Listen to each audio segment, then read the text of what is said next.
Upcat. Probably nakita niyo ng lahat yung primer. Ngayon, ang unang pumasok sa isip ng karamihan ay, wow, ang dali naman. Diba? Pero yun actually yung problem. Why? Kasi if madali siya, ang labanan is palapitan sa perfect score. Why? Isipin niyo sa classroom setting, ilan yung super talino or panlaban niyo sa quiz bee? Let's say, may isa, di ba? Ngayon, times 1,000 or 10,000 nyo yan. Okay?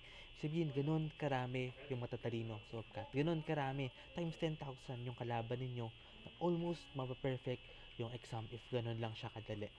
Kaya hindi porket madali, makakapasa ka na ng UPCAT. Kasi nga, makakapasa lahat, nakaka-perfect yung karamihan ng super tatalino and super limited lang ng slots sa UP, so mostly, maaangkin na nila yun. Why? Because last year, ilan lang yung pumasa sa UPCAT, diba? Around 17,000? Ilan yung senior high school right now sa Philippines? Around 10,000. Even if makapasa lang yung top 2 per school sa buong Pilipinas, hindi sila magkakasya sa UP. Super limited lang yung slots sa UP.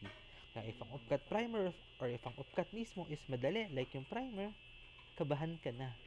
Kasi wala masyadong room for error eh. Dapat, perfect mo siya. Almost perfect talaga. Yun ang labanan if ganun lang kadali ang UPCAT. Okay? Remember, ang lumalabas na scores sa mga failed sa UPCAT is not a percentage. It is percentile. Ano yung ranking nila. Kaya ikaw, if nasatisfy ka na, oh, shiz, naka 40% ako sa KU, naka 40 over 50 ako sa KU Max. Tingin mo, enough na yun?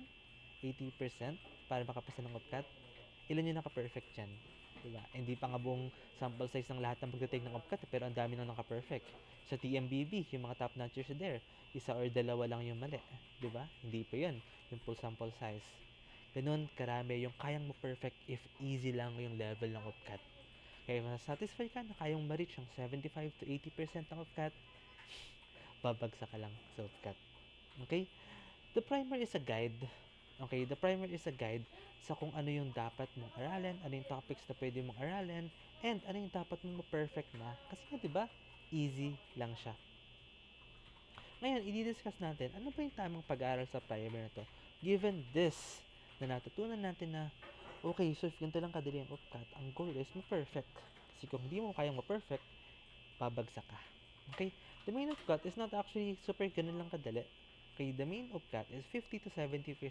Katulad nung lumabas sa primer na ibumulong lang sa amin kung ano yung topics. Ganun lang kadali, 50 to 70%. Yun siya, straight as it is. Kaya ang labanan dyan, palapitan sa perfect score. If you are satisfied with 50 to 80%, umuwi ka na lang. Hanggang pangarap ka na lang. Okay, the goal is to score 90 to perfect talaga with those easy ones. Kasi that's just 50 to 70% eh. Paano yung the rest? Yung 30%, siya yung leveled up. Siya pa yung mas mahirap na problems. So, if hindi mo kayang ma-perfect, yung easy pa lang, right? Hanggang pangarap ka na lang. Kasi paano pa dun sa remaining 30%? And yung mock exams na nakita niyo online, yung mahirap din yung remaining na 30%. Eh. Kailangan nyo rin pag-practicean yan. Okay, that's reality. But for now, focus lang muna tayo. Ano yung madaling parts ng UPCAT?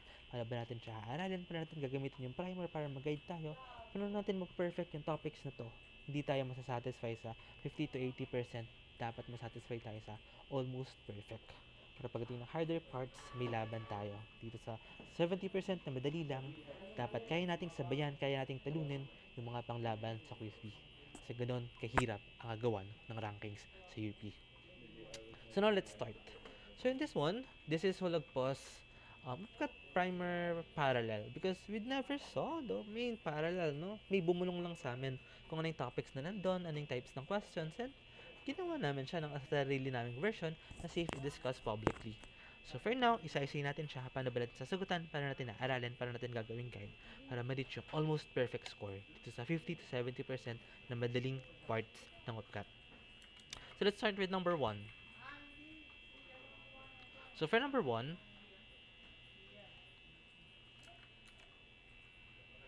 ayan. This is just decimal, scientific notations, etc. etc.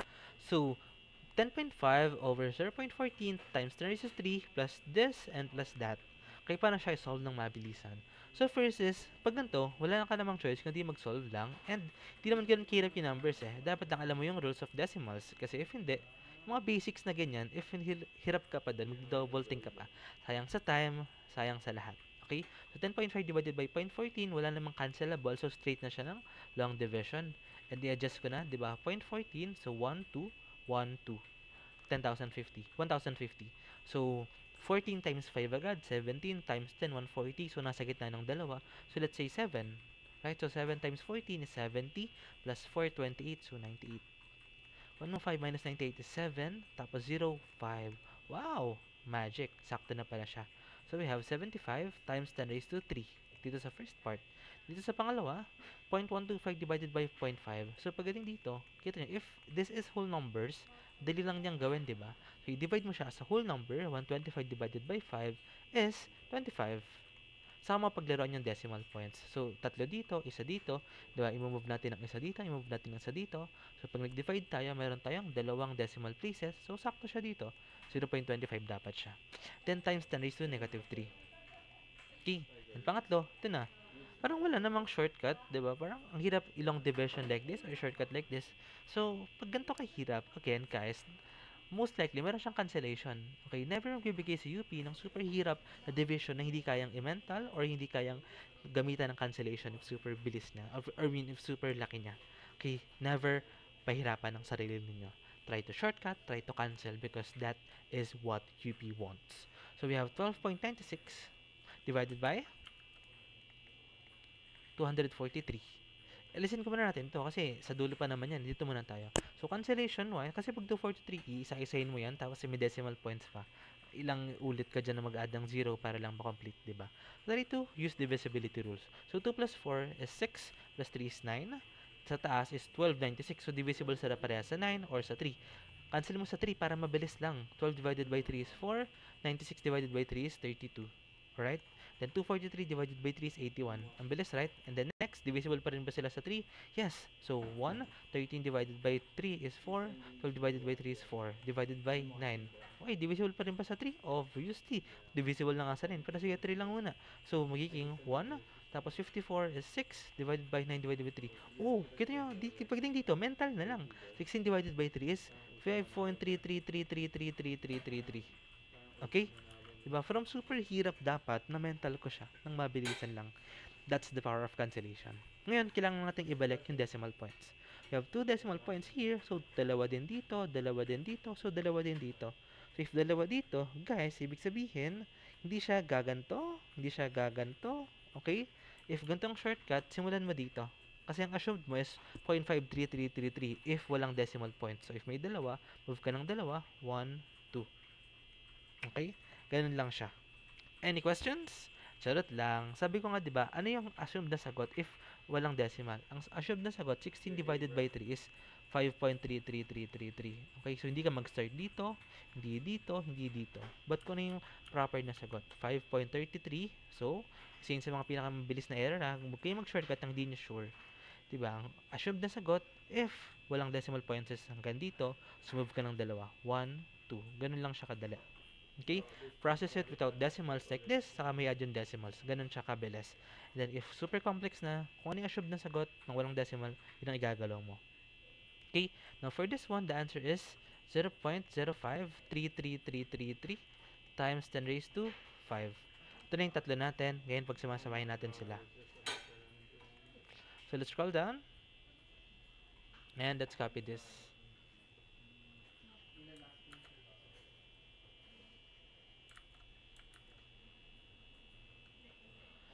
Seventy-five times 10 raised to 3. So, via simplifying, we have 75 times 10 raised to 3 plus 0.25 times 10 raised to negative 3 times plus, times pala, 0.05333 times 0.05333 times 10 raised to 5. Okay? So, ngayon, kailangan natin silang i-process. And remember, yung iba i-add na to oh. Push. Tapos ito times dito. That's totally wrong. Okay? MDAS is life. Kahit hindi sabihin na solve this MDAS problem, MDAS pa rin tayo. So, mauuna to kesa dito. That is a rule. Okay? So, if we will simplify this, so 0.05333 times 10 raised to 5, actually, 2 methods. If matalino ka, alam mo na itong 16 over 16 and 3 is pwede siyang i-convert sa fractions na that is around 75, etc., etc. Pero, what if hindi ka ganun katalino? Okay? Una naman gagawin is, hanapin mo ng shortcut. Paano yung shortcut? Kahit huwag mo na itong i-process, tignan mo muna yung exponents nung scientific notation. So, if this is 10 raised to negative 3, this is 10 raised to negative 5, the answer will be some sort of decimal point times 10 raised to negative 3 plus 5, 2. Okay? Ano yung sa kabila? This is addition. So, dapat same sila ng okay? Dapat same sila ng magiging sagot sa dito. Okay? So, let's pause a bit and let's double check everything.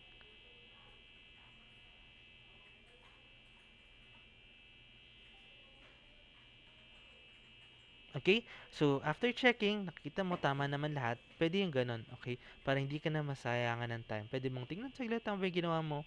Tapos, pag okay naman lahat, hooks. Or if super confident ka na actually, go dire-diretso na yan. Okay? That is okay. Pagdating sa upcut.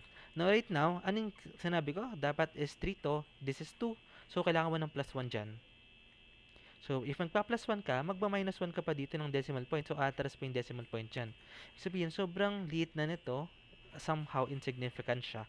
So, if 75 times this plus this one is, that's gonna be 75 dot, okay, hindi mo na actually need i-solve. Why? Kasi ito na yung dominant number eh. Tingnan mo lang sa choices, alin dyan yung may 75, and right now, isa lang siya actually. Ayan lang yung may decimal point dyan. Okay? Pag din sa upcut, guys, may question sa hindi naman kailangan tapusin hanggang dulo. Okay, kailangan mong gamitan ng common sense dito.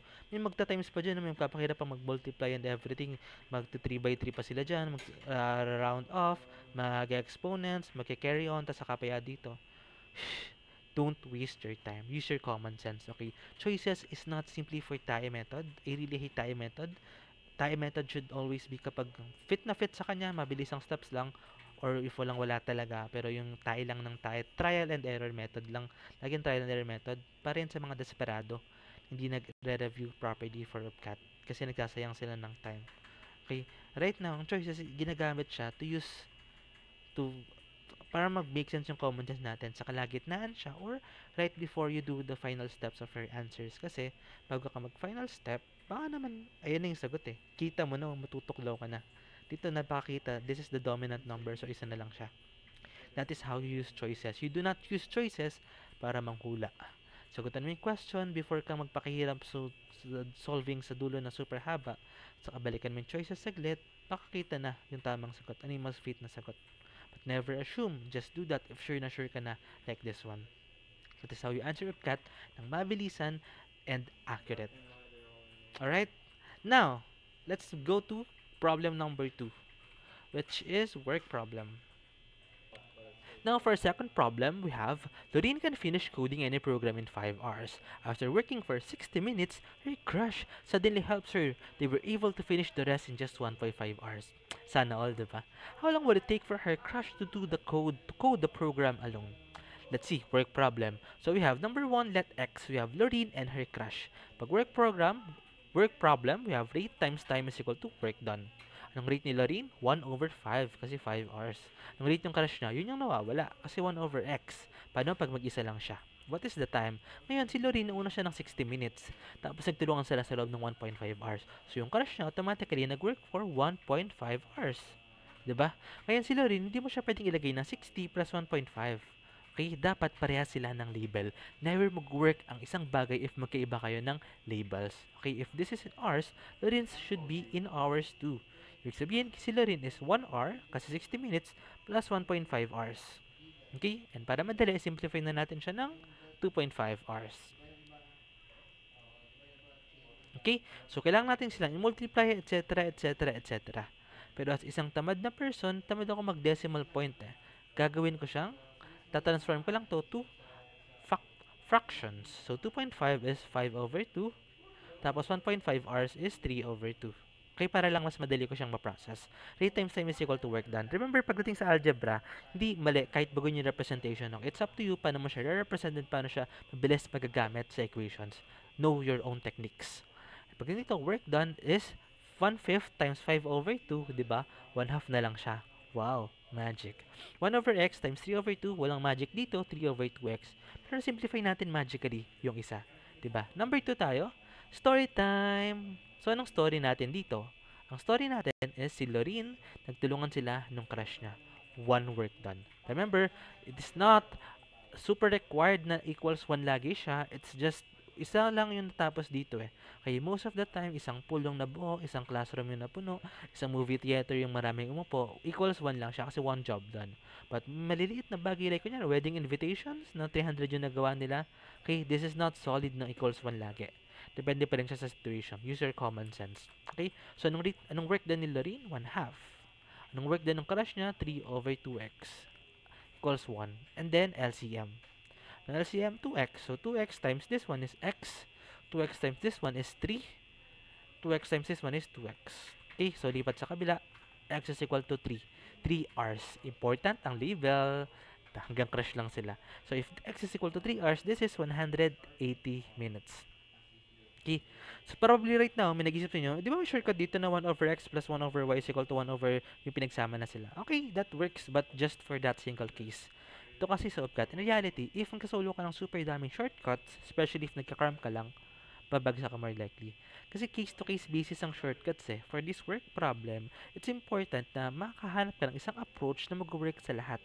This approach, rate times time is equal to work done, tapos story time na L plus C, pwede siyang L plus C minus may ng gulo, di ba?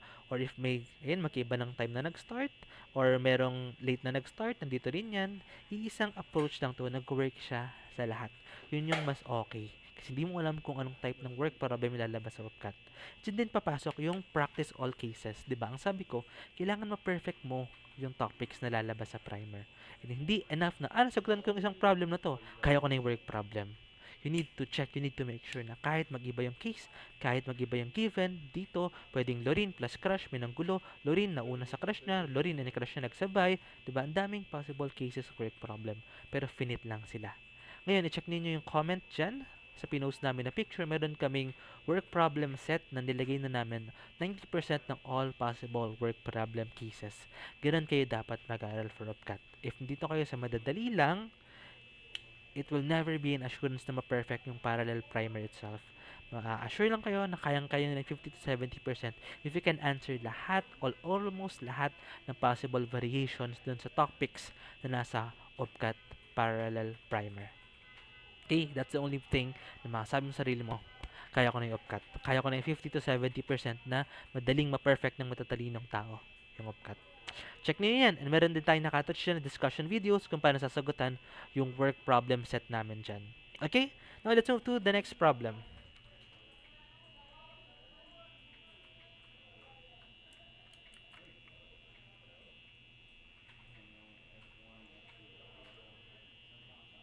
Lagay ko na lang din pala sa comment section if hindi nyo makita agad yung post about this one. So, nag-post kami ng questions about this and then answer key din, etc. Tapos, may ginawa kaming quizzes per question, per item para ma-ensure ninyo na kahit mag-ibang cases, kaya ko pa rin siya. Okay, we're just thinking if ipapublic ba namin lahat or i-restrict yung iba sa kalayaan people natin.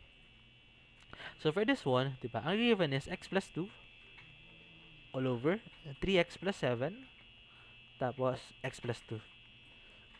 So for sure, marami sa inyo ang ginawa is, kinancel to. Anong final na sagot?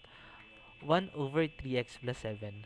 So virtual, Raysan, sino yung ganun ang ginawa? Let's letter D. Diba? Magtaka naman kayo, guys. Upcat, isang cancellation lang. So most impossible. That is pang auto. Trick lang yan. Dito, tignan nyo nga, isusulat ko ulit. X plus 2 all over 3x plus 7 times x plus 2. This is x ang nakadikit dito, x is nakadikit dito. Diba? Hindi sila x plus 2. This is totally different from x plus 2 all over 3x plus 7 times x plus 2. Okay? Itong isa, cancelable yan. Yes. Pero ito, diba? X is nakamultiply dito. 2 is nakahiwalay. Boom! Na-auto kayo, right? So, how do we process this? Simplifying, distributing, and then cancellation. So, pagdating dito, kailangan lang natin siya i-factor out actually. Okay, paano i-factor out? Distribute muna natin. So, x plus 2 all over, distribute mo x. So, 3x squared plus 7x, then plus 2. Right? 3x squared plus 7x plus 2. Straight as that. Ngayon, kailangan natin mag-cancel. Ganun naman lagi sa upcut. Kailangan mo mag-cancel. So, if kailangan mo mag-cancel, kailangan mong mag-factor. Okay, so let's use AC method for this one. So we have 3, and then we have 2, so we have 6, then positive parehas, ang sum is 7, so 6 and 1. Then copy, 3x plus 6, 3x plus 1, lowest term divided by 3, 2x plus divided by 3, sabi ko divided by 3 Rolic, so x plus 2. Okay, so no factors natin is x plus 2 times 3x plus 1. So now let's rewrite. This is actually equivalent to x plus 2 all over x plus 2 times 3x plus 1. Diba? Ang layo. So what if i-cancel mo na lang siya? Now we can finally and legitimately cancel. So the final answer is 1 over 3x plus 1, which is letter C. This is, wow, epic. Alright, huwag kayong kabauto. Okay? Especially if to, guys, madali, pero wala naman sigurong isang cancel lang tapos na isang number, di ba? Huwag kayong kabauto. Kaya it's important to aral cases. What if nasa ibang panguutunan yung ginawa ng OPCAT? Try our quizzes. Let's go for number 4. But before we go to number 4, let's practice. Okay? Para natin may ensure na wala tayong magiging ganito na uto-uto moments pagdating ng OPCAT na bonus lang dapat kaso nagpa-uto ka. Okay? Kailangan talaga ng analysis kasi madali lang siya. Kailangan ng common sense. Okay?